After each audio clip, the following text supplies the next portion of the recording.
जीवन का अगर इसमें छोटा सा भी हिस्सेदार बन सकूं तो मुझे गर्व होगा कि बाबा साहब के संविधान को बचाने की लड़ाई में मैं आपके साथ था। मैं ज्यादा बात नहीं करूंगा, हमने उस समय के नारे सुने हैं, वो नारे में वापस नहीं लगाना चाहूंगा, लेकिन एक नारा मैं आज जरूर यहां से लगाना चाहूंगा कि मिले अंबेडकर और अखिलेश, मिले अंबेडकर और अखिलेश, खुल जाएंगे साधुओं के भेष। तो पंजाबराव देशमुख बाबा साहब के पास गए, बाबा साहब संविधान के कुछ पन्ने लिख रहे थे।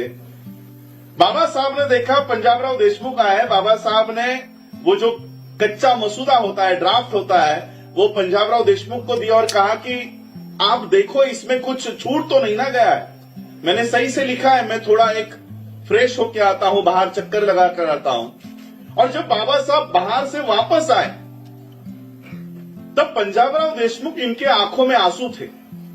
बाबा साहब ने देखा कि पंजाबराव देशमुख रो रहे हैं, ओबीसीओं का एक नेता रो रहा है, शायद मुझसे कुछ गलती हो गई होगी। तो बाबा साहब ने पंजाबराव देशमुख से पूछा कि मुझसे कोई गलती हो गई है क्या? पंजाबराव देशमुख ने इन्होंने कहा कि मैं अपने समाज की ओर से आपको ये विनती करने आया था कि हमारे समाज के लिए भी आप इस संविधान में प्रावधान रखो, लेकिन मेरे विनती करने से पहले ही आपने हमारे समाज के लिए सारे प्रावधान इस देश के संविधान में लिख डाले।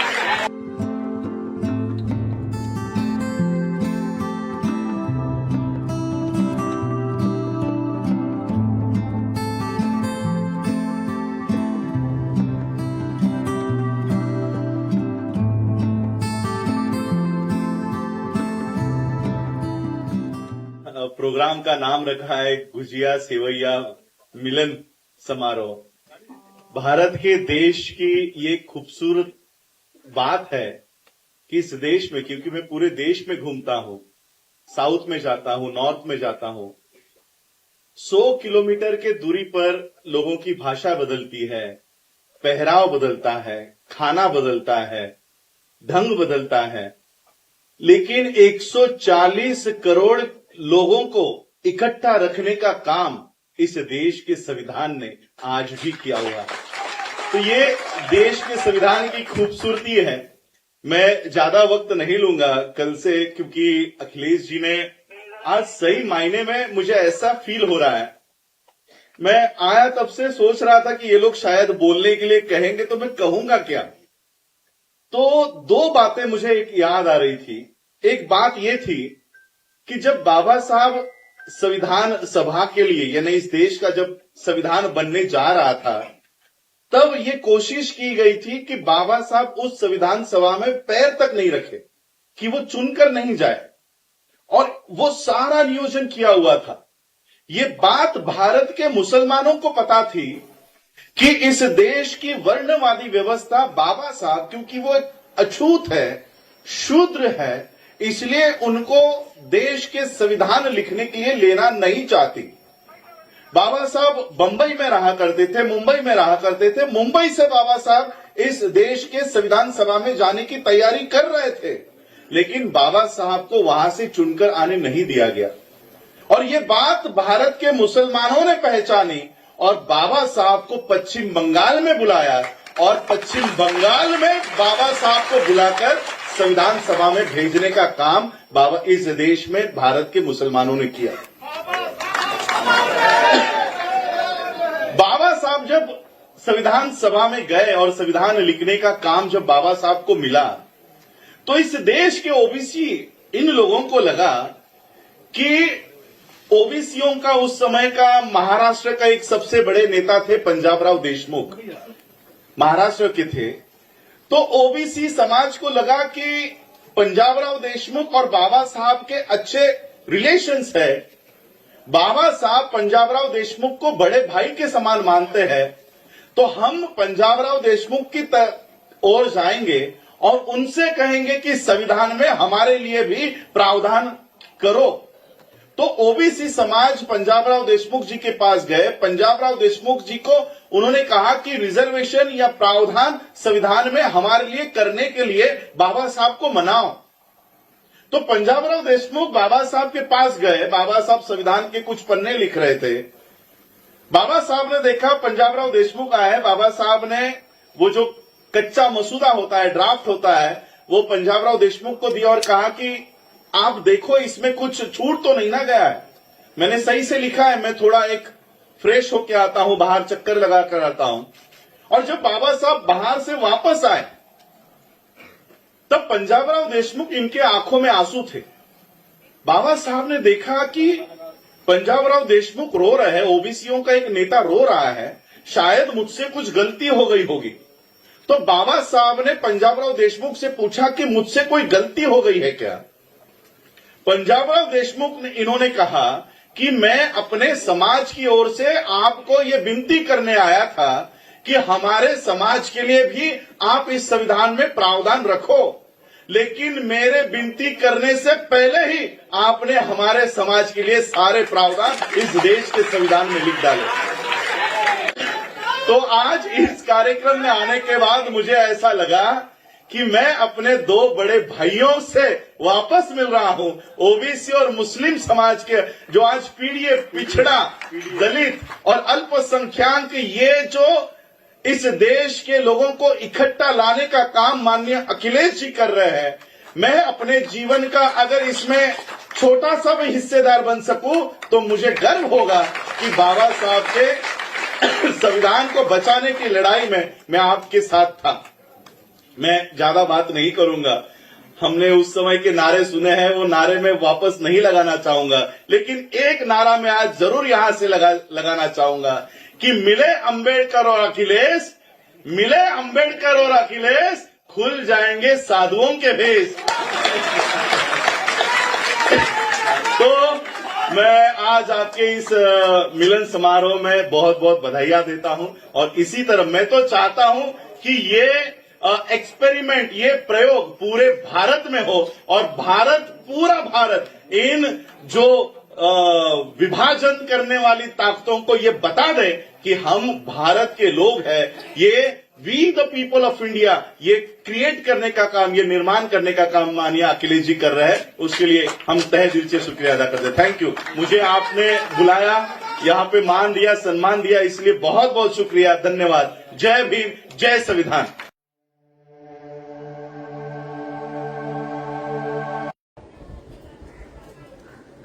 विश्व के सभी मेरे साथियों को राजरत्न अम्बेडकर की ओर से जय भीम, नमो बुद्धाय। अभी मैंने सोशल मीडिया चेक किया, क्योंकि मैं सोशल मीडिया पे इतना नहीं होता हूं। मैं अपना कुछ लाइव या वीडियो डालने के बाद वापस सोशल मीडिया चेक नहीं करता।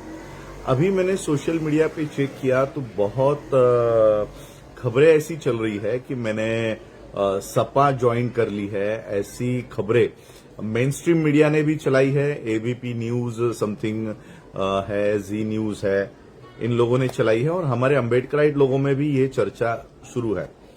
सबसे पहले बात तो मैं ये आपको बताना चाहता हूं, क्लियर करना चाहता हूं, हम भारत में रहते हैं और मैं बहुत सालों से मुस्लिम हो, शेड्यूल कास्ट हो, ओबीसीज हो, ये इकट्ठा आए, इसलिए हम लोग ऐसे प्रोग्राम्स में जाते रहते हैं। तो एक प्रोग्राम का न्योता मुझे था इफ्तार पार्टी का। अब मैंने सोचा चलो मुस्लिम्स बुला रहे हैं, मुस्लिम और दलित इकट्ठा रहे, शेड्यूल कास्ट इकट्ठा रहे, तो मैंने ये प्रोग्राम का न्योता जो है वो एक्सेप्ट किया था कि हम इफ्तार पार्टी में आ रहे हैं। मुसलमानों के जो उनकी ईद है उसमें शामिल होना अच्छी बात है कि चलो एक देश में रहते हैं, भारत में रहते हैं, तो एक सोशल फैब्रिक बना रहे, भाईचारा बना रहे, दो समाज इकट्ठा रहे, तो ऑब्वियसली मैंने उनको हाँ कर दिया। लेकिन ऑर्गेनाइजर्स ने मुझे भी इनवाइट किया था और ऑर्गेनाइजर्स ने अखिलेश यादव जी को भी इनवाइट किया था। और अखिलेश यादव जी को जब ये लगा कि बाबा साहब के परिवार का कोई बंदा यहाँ पर है, हमारे पास इस प्रोग्राम में है, तो उन्होंने एक शॉल ओढ़ाकर मेरा स्वागत किया।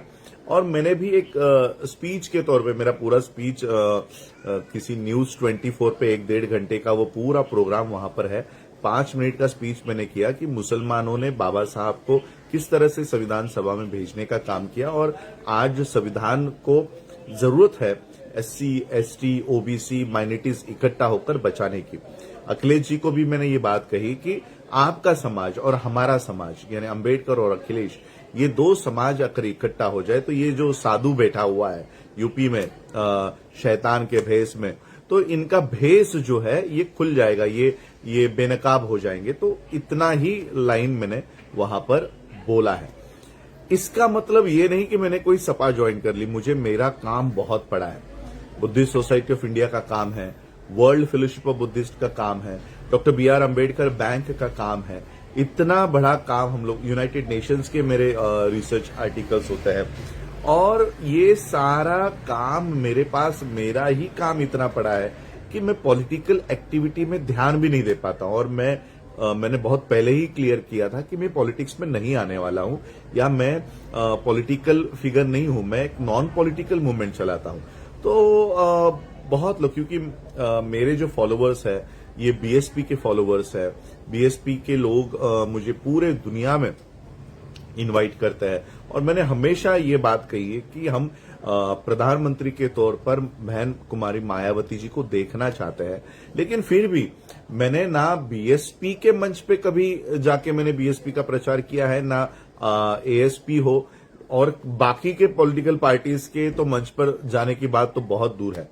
लेकिन अब ऐसे सोशल प्रोग्राम्स में अब अखिलेश जी वहां आए तो मैं उठकर तो चल के नहीं आ सकता, वो अपमान दो समाज का मैं नहीं करना चाहता।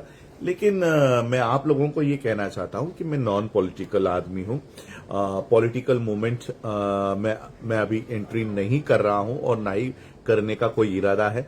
मेरा ही काम इतना पड़ा हुआ है, मैं अपने ही ऑर्गेनाइजेशंस को समय नहीं दे पा रहा हूं। बुद्धिस्ट सोसाइटी के लोगों को, वर्ल्ड फेलोशिप ऑफ बुद्धिस्ट के कॉन्फ्रेंसेस हो या ग्लोबल अम्बेडकराइट्स के कॉन्फ्रेंसेस हो, मैं उन्हीं को इतना समय नहीं दे पा रहा हूं। डॉक्टर BR अम्बेडकर बैंक का विस्तार करने का काम हो तो मुझे इनकी राजनीति चमकाने के लिए कब समय मिलेगा। और इसलिए मैं जो सोशल मीडिया पे लोग सिर्फ एक फोटो को देखकर ये कमेंट कर रहे हैं कि मैंने सपा ज्वाइन कर ली है, तो हम भारत में रहते हैं। कल को अगर मुझे बैंक के काम के वजह से, क्योंकि अभी अमित शाह कोऑपरेटिव बैंक के हेड भी वही है, कोऑपरेटिव सारा सेक्टर का अमित शाह के डिपार्टमेंट में आता है, तो कल को बैंक के काम के लिए मुझे अमित शाह को भी मिलना पड़े तो आप ये थोड़ी ना कहोगे कि मैंने बीजेपी ज्वाइन कर ली है। भारत में रहते हैं, मैं एक ऑर्गेनाइजेशन चलाता हूं जिसमें सरकार की भी अनुमति लगेगी, आरबीआई की अनुमति लगेगी, तो बहुत सारी क्लियरेंसेस, बहुत सारी फाइल्स हम लोगों को पुटअप करनी होती है, बहुत सारे नेताओं को मिलना पड़ता है। महाराष्ट्र में देवेंद्र फडणवीस को मिलना पड़ता है, एकनाथ शिंदे को मिलना पड़ता है। इसका मतलब ये थोड़ी है कि हम लोग अपना घर जलाकर इनके घर में जा रहे हैं, इनके घर में भी नहीं जा रहे। हमारे जो काम है और समाज के काम, बाबा साहब अम्बेडकर जी की लेगेसी है, अम्बेडकर नाम को ये कभी डिनाई नहीं कर सकते और सभी नेतागण ये चाहते हैं कि बाबा साहब का परिवार हमारे साथ जुड़ा रहे। तो ये उनकी ओर से कोई प्रोपोगंडा चला होगा कि हमने सपा ज्वाइन कर ली, ये तो उनके बेनिफिट का है, उनको बेनिफिट होगा, हमको क्या बेनिफिट है। और इसलिए मैं यही चाहूंगा कि ये जो गलत फहमी लोग फैला रहे हैं, या तो ये पहली बात तो ये निकला है एबीपी न्यूज से। एबीपी न्यूज की एक न्यूज मैंने देखी जिसमें उन्होंने लिखा है कि अखिलेश और अंबेडकर साथ आ गए हैं। अरे एक प्रोग्राम में साथ आना और पॉलिटिकली साथ आना, जमीन आसमान का इसमें फर्क है। वो प्रोग्राम ज्यादा से ज्यादा 10 या 15 मिनट में हम लोग वहां पर थे। तो मैं अपने फॉलोअर्स को ये कहना चाहता हूं कि आप लोगों में कोई भ्रम ना हो, आप लोगों में कोई मिसअंडरस्टैंडिंग ना हो। बाकी पॉलिटिकली जिनको मिसअंडरस्टैंडिंग क्रिएट करके अपनी लीडरशिप चमकानी है, उनके लिए मैं कुछ नहीं कहना चाहता हूं। लेकिन मेरे फॉलोअर्स को यही कहना चाहूंगा कि मैं पॉलिटिकल एक्टिविटीज से दूर हूं। मैं बैंक का काम कर रहा हूं, बुद्धिस्ट सोसाइटी ऑफ इंडिया का काम कर रहा हूं और वर्ल्ड फेलोशिप ऑफ बुद्धिस्ट की जो जिम्मेदारी मुझे मिली है वो काम करने का काम मैं कर रहा हूं। बस इतना ही कहने के लिए आया था, क्योंकि सोशल मीडिया है वो एक फोटो के आधार पर ये जो कमेंट्स कर रहे हैं कि मैंने क्या नाम है पार्टी का, सपा ज्वाइन कर ली है, तो ये ऐसा कोई कुछ नहीं है, बस यही आप लोगों को बताने के लिए मैं आया था। सपा का प्रचार, सूरज सिंह जाटव कह रहे हैं कि फिर आप सपा का प्रचार क्यों कर रहे हो। किसी भी एक लाइन में आप मुझे या कोई भी एक वीडियो बता दे जिसमें मैंने कहा है कि सपा के लोगों को वोट दीजिएगा या उम्मीदवार सपा के जो है उनको वोट दीजिएगा। मुझे किसी भी बल्कि जब पॉलिटिक्स या जब वोटिंग की बारी आती है या जब राजनीति या इलेक्शंस आती है, तब तो मैं भारत के बाहर चला जाता हूं, क्योंकि मुझे पता है ये लोग किसी ना किसी बहाने से मुझे किसी ना किसी स्टेज पे बुला लेते हैं और वहां पर कैंडिडेट को लाकर बिठा देते हैं कि ये हमारा कैंडिडेट है, इसके लिए प्रचार कर दो। तो मैं ये एक्टिविटीज से बहुत दूर रहता हूं। किसी भी आदमी का मैं प्रचार नहीं करता, ना ही मैं बीएसपी का प्रचार करता हूं, ना एएसपी का करता हूं, ना ही बाकी की हिंदू पार्टीज का मैं किसी का प्रचार करता हूं, क्योंकि मैं प्योरली नॉन पॉलिटिकल हूं। मैं, हाँ, ये बात हम हमेशा कहते हैं कि बहन कुमारी मायावती जी को हम प्रधानमंत्री देखना चाहते हैं इंडिया के बाहर भी, क्योंकि लास्ट की लोकसभा इलेक्शन थी तब मैं यूरोप में था, इटली में था, और वहां से भी मैंने यही बात कही थी कि अपने वोट टूटने नहीं देना, अपने वोट इकट्ठा रखना। ये बात मैंने तभी भी वहां से कही थी। चंद्रशेखर बहन जी से क्यों नहीं मिले बैंक के लिए? बैंक के लिए मुझे जिनसे मिलना है वो आप लोग हो। बैंक बनाने के लिए क्योंकि एक ही शेयर लेना है, तो समाज के पास जाऊंगा, किसी नेताओं के पास नहीं जाऊंगा, और इसलिए किसी नेता का कंट्रोल मैं बैंक के ऊपर नहीं देना चाहता। ये समाज की बैंक है, समाज का कंट्रोल इस पे होना चाहिए। तो मैं यही बात आप लोगों को बताने के लिए आया था। आप लोगों ने सुना, बहुत बहुत आभार, धन्यवाद। जय भीम, नमो बुद्धाय।